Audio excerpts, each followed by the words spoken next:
Hey, mamas, we're back and we have our guest. I love bringing people on because, I'm not always the smartest person in the room, and I love bringing experts on different topics to allow you to really best utilize the tools that are offered out there. So I have Sara Hartley here who's going to be sharing her specialty, and it's called the Aligned Parenting Method. I'll let her go through it, but I thought I was pretty intrigued about what she offers and some specific tools that can help you, mama. If you are frustrated with how to get your teenage daughter to open up to you because all you want is to connect with her as you once did, you're in the right place. Hey, I'm Jeannie Baldomero, a former rebellious teen, now mom of 3 young adults, educator, and the mom mentor, equipping you to create open communication with your girl so she can come to you about anything, even if she's scared. So grab your oat milk latte, breathe, and let's do this together. Hey mama, this is my invitation to you. Join me in the Talk to Your Teen Girl framework. It's a 6-week course that will get you started in creating a space for your teen to feel safe and respond in a way where your teen girl will feel heard and understood.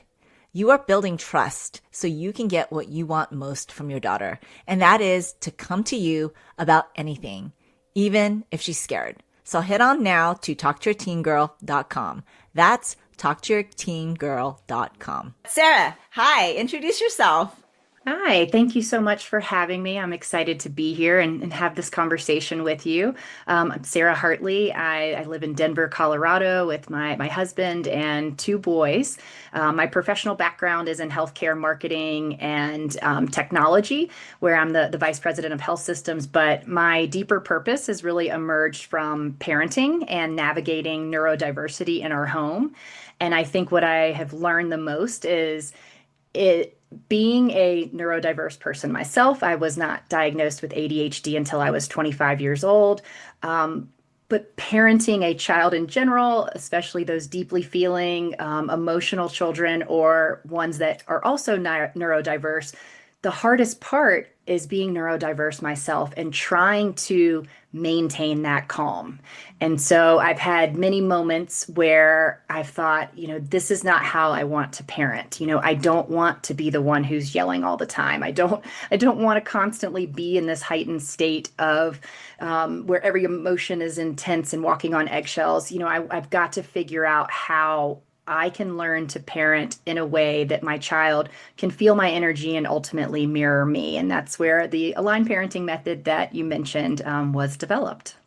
Thanks for sharing that. And I love how our passion stems from our stories and even through us who we are as moms, parenting and how we can best, it drives us to have a purpose through our own stories and then how we can share that with other, specifically parents and moms in this stage. So I'm so glad that you listened to yourself, you used your story, you used what you're discovering as a parent and developed this method. It's incredible. Now, okay, here's a question.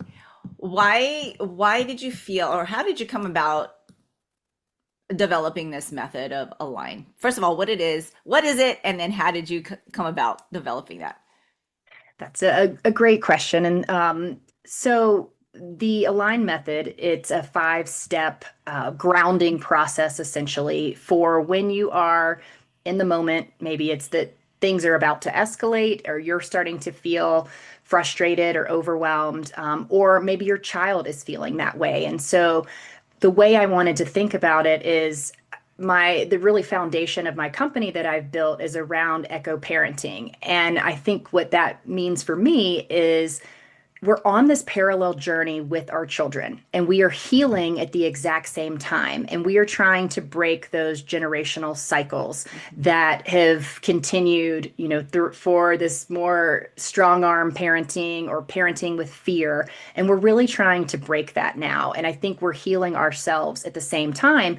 And we never really noticed what our triggers would be throughout our life before we had children. I'd like to say I was pretty even keel and, things kind of rolled off of me for the most part.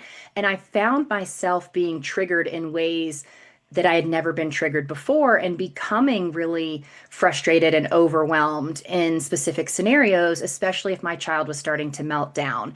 And so I've tried everything. I feel like I've tried the deep breathing, or I've tried, maybe, other elements outside of the actual moment where, leading up to it, I'm trying to do grounding exercises or meditation, or I'm trying to go on walks and prevent some of it.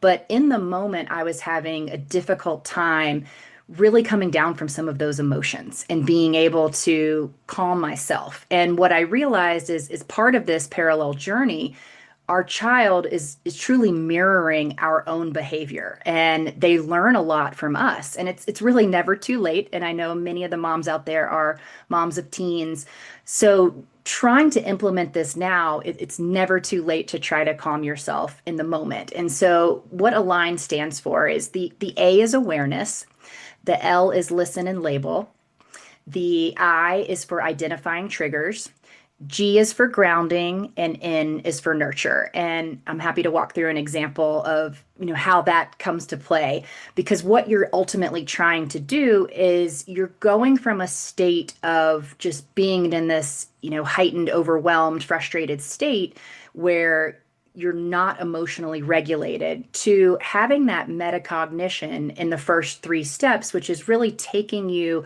from just kind of being to that central awareness piece and understanding what's happening in your body. And so, an example where I was with my son, we were at a game. We had been standing in line for a really long time. He was becoming really frustrated, saying things which I'm sure the other moms can relate to, of, this is boring. I don't want to be here. I want to go home. I hate this. All of those emotions are coming from him. And it seems like as he's a tween, it's all moody and emotional and angry sometimes in the way that it comes out. Where my little one, he might be having tears or having a true meltdown. For some of the older kids, it comes across in this very frustrated, snappy kind of emotional type of behavior that's not a full meltdown, but it's not pleasant to be around. And so, especially if you're taking your child somewhere fun, you're thinking, why are they being ungrateful? You're old. You can almost hear your parents' voices in your head as you're going through some of these emotions. And so he was becoming triggered by something. And so in that moment, I said, okay, align. I need to align with him. With the awareness piece, start to notice what sensations are happening in your body. So is your chest tight? Are you clenching your jaw? Are your fists balled up? I sometimes sweat. It was actually very hot outside that day. So, are you sweating? What are some of those physical sensations and cues that are happening in your body where you can start to feel like you're getting overwhelmed? Then you move into the listen and label. Start listening to your child and understanding, or maybe they feeling the same way as you, and label that emotion and say, I am feeling really overwhelmed right now. And this can be done where you are just saying this to yourself so you can calm down before you speak to them. You can do it alongside of them or say it out loud so that they can kind of do it with you, or you can ask them to do it with you. So, you're labeling that emotion, and then you're moving quickly into identify. Most of our children are not just behaving in a certain way just to do it. There's usually something triggering them. So is it the surroundings? Is it loud? Is it hot? Is it, are there a lot of smells coming from wherever you are? Are they just being really impatient in that moment? Did something happen that day at school? Are they hungry? So you start to pull together, what are some of these pieces, and become curious. And when you start to become curious in that moment, it makes it really hard to be angry. You can't start to have that empathetic moment and be angry at the same time. And so in that moment, you're identifying those triggers. And the best part about this is a lot of these techniques talk about the calm, or they talk about the grounding, but they don't often marry the two between that awareness piece and then the grounding activity. And so then you can quickly move into grounding. So simple things that work for you. Taking a sip of water that resets the central nervous system. Doing a quick name three things that are yellow, or stare at something from a far distance until that kind of comes as the only focal point for a few minutes. Count to 10, do a couple of deep breaths. So all of those things will help to ground you, and have your child do that alongside of you. And then the last piece is nurture.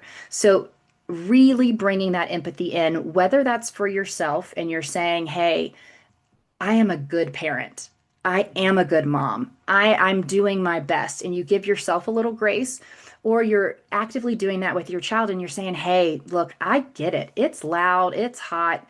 I'm hungry. We've been waiting forever. I totally see why you're frustrated. You know, we can either, looks like the line's moving, we can either go inside together, or maybe, do you really feel like you want to go home in this moment? Or it's, hey, let's do something together. Maybe it's, let's spend 10 minutes doing whatever it is that they want to do. So in that moment, you create that connection instead of trying to control the situation or getting frustrated with them. And it helps to de-escalate, bring you both ground, both of you at the same time, and then you're both ready to move on. I like how you mentioned the point of this whole thing is to connect instead of control the situation, where sometimes even just like in a public place, I have kids. I've had my kids, I have one that's super sensitive. And sometimes the thought of being embarrassed and stared at can cause us to feel like we need to control the situation. And I think there are lots of other factors that are within us, like you were saying, that there's some generational cycles that need to be broken. And one of them is, within ourselves, like, does it matter what people think or assume about you? Because maybe my child is having a breakdown. Like, what do we do in that moment? Are we allowing other people's expectations of us to control how we react? Or like what you're saying, there's another way to do this, and another more productive way to remain connected with your child and understanding in an empathetic way. It's really changing the way we approach situations, right? I love how you even mentioned, you make it simple, a line. It's very easy to remember. But the first thing that you were saying is awareness, being able to look within yourself, right? First, to understand what's going on here that's causing something in me to react. And I love how you first acknowledge that, because I think that's the first thing, moms listening, that we could do. We could do. We can't control what we cannot control on the outside, right? But we can be aware of what we're doing on the inside and then move from there, right? Yeah. And you can think about the energy that you put out. I'm very much of an energy person. I can feel the people around me when they're tense or when they're having a hard Mhm. time. And my children are both highly sensitive and they're the same way. And so if we're in the car and maybe I'm frustrated with traffic, they feel that tension. And so when you're starting to calm yourself and you can identify that physical sensation, which I think is a piece that we often miss, that really goes a long way. That when they see that you're maintaining calm in all of the chaos, then they can start to mirror your behavior as well.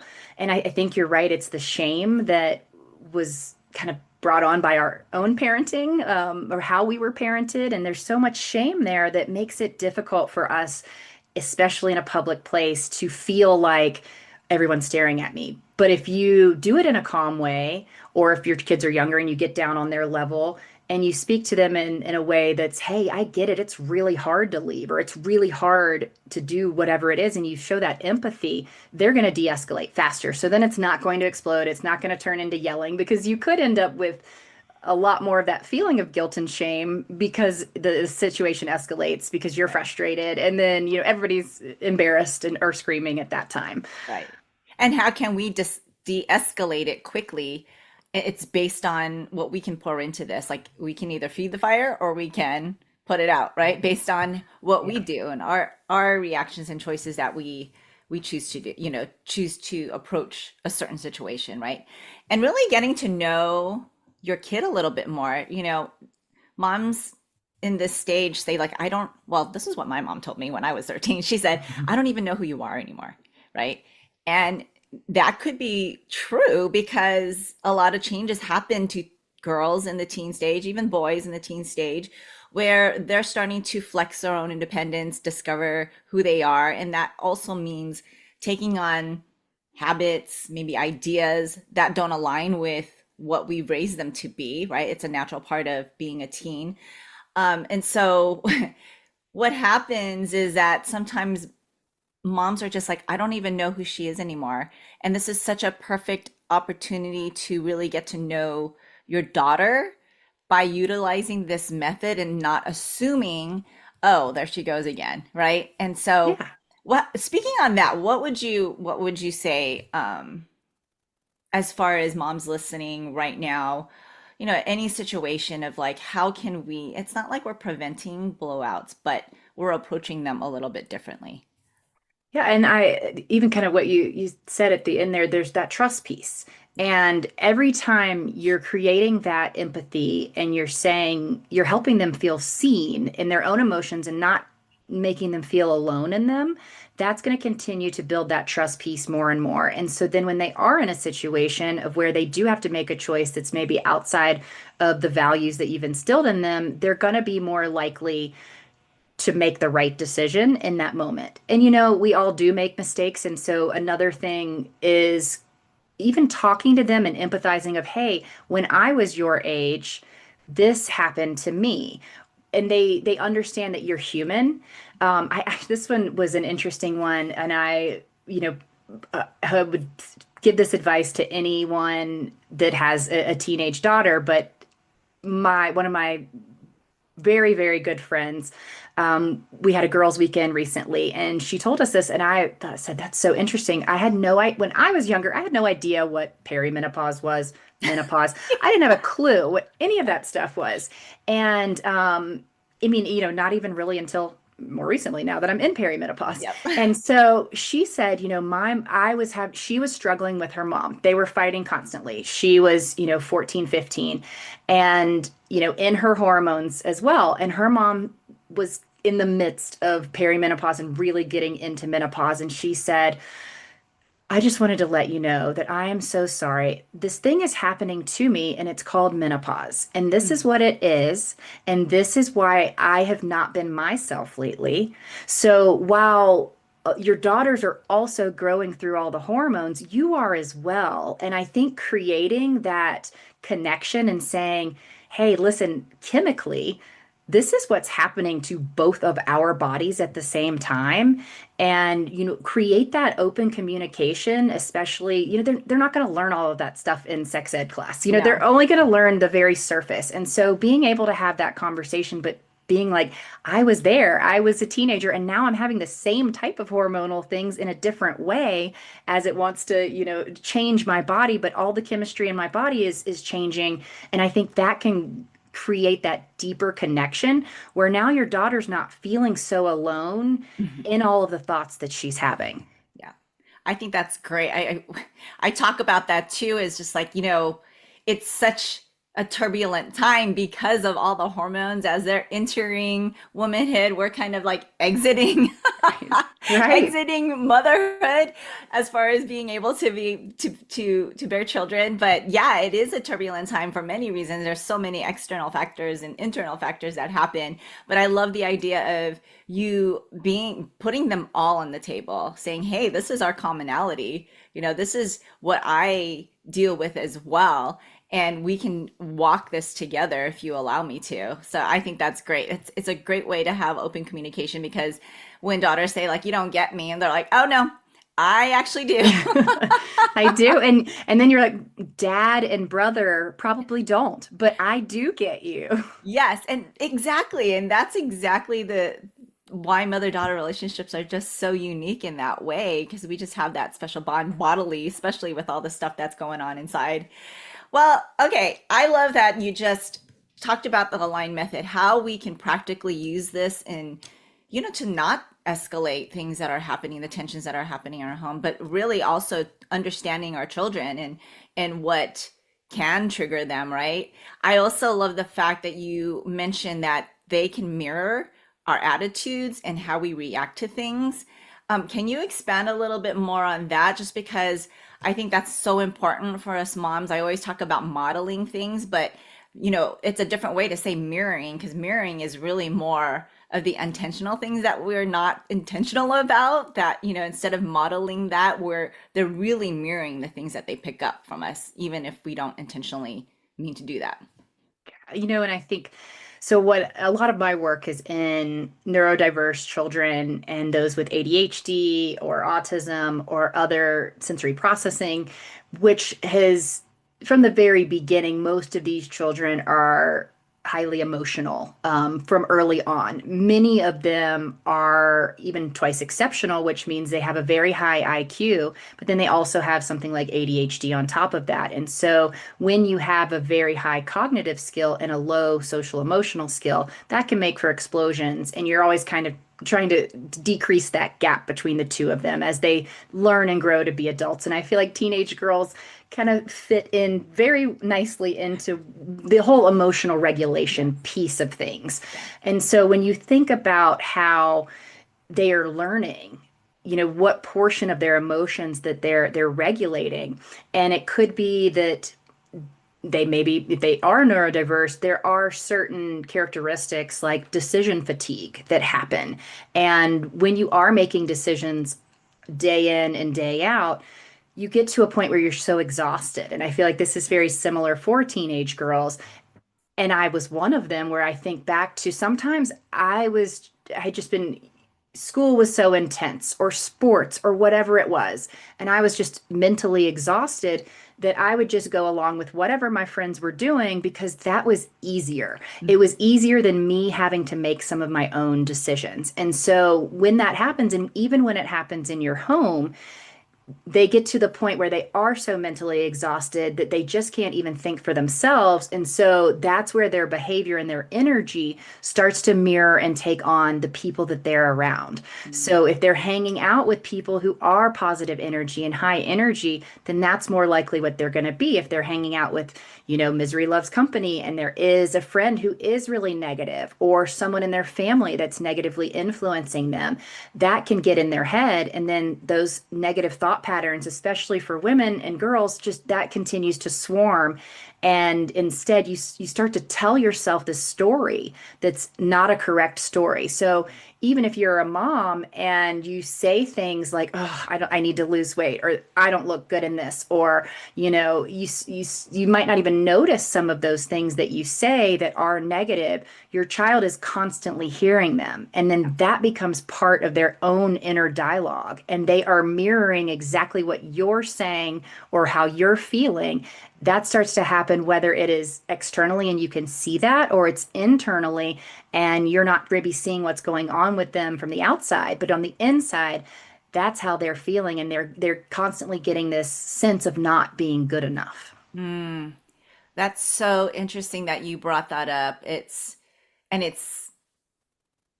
not that it's intentional, right, for moms to model that to them, but how, especially neurodivergent, especially young girls, teenage girls, like I was saying, they're very similar as far as like picking up things, super sensitive, highly emotional, how little things like that can be seeds planted in their brain that we would not recognize until maybe later on, right? Um, Or misinterpret it too. or I mean, misinterpret, yeah. they could just take a past pattern or a single word and interpret that and not fully be listening, but somehow interpret that as a negative thing. So it's some our words become so much more powerful in our energy throughout their childhood, especially as they get into those years. It's funny because it made me think of this one time. I think I shared it on with another guest about the story of, okay, unintentionally did this, but my daughter happened to be there where I, try to look and see how my pants fit in front of the mirror. And then one time my daughter, she was 10 at the time, or 9 or 10 at the time, she started pinching her stomach. I mean, granted, she's a dancer, but she was pinching her stomach and she's like, "I'm fat." And I'm like, "Where did you get that from?" And she posed in front of the mirror the way I would pose in front of the mirror. And so from there, that taught me to be super aware of how I think about myself in front of her. And we're not perfect, but actually having conversations around things that she might have heard, right? Because it could be misinterpreted, right? Like you were saying. Yeah, Yeah. absolutely. And I think you make a great point of we're all going to make those mistakes and we're all not perfect. And so the biggest thing is that when that does happen, that we then go back, we reflect on it. You can even go back and do the align method of what should you have done in that moment. And then go speak with them and just say, hey, I messed up. I shouldn't have said that about myself, or I shouldn't have said that in that way to you. This is how I should have said it, and not include any sort of but, in there, and just own your own mistakes. That too will go so much further in the trust factor and allowing for them to trust you. I love that. And I love how you brought the point of like, don't add any but because it automatically cancels everything you said before that. Yes, it does. And then if and you might not be ready within just a few minutes of time to have that conversation. So make sure it could be, even if it's a day later, Yeah. even if it's a week later, a month later, it's still okay to go back and repair. Yeah. There's no timeline on that. Just make sure that when you do, you're in that completely emotionally regulated place where you truly are coming from a place of empathy. Yes. Yes, I like that. And it does take a truly humbling and vulnerable time to actually be able to do that, right? And a lot, I know I had to work on that a lot, was really like be willing to admit and recognize some of the things that are, I wouldn't say flawed, but things I needed to work on within me that challenged me, and being able to externally express that with our children, with my children actually, and be vulnerable in that space. And I found that when I do that, it's received better, and it helps them process whatever assumptions they may have made based on some of the comments or actions that I've done. Oh, absolutely. It really Yeah.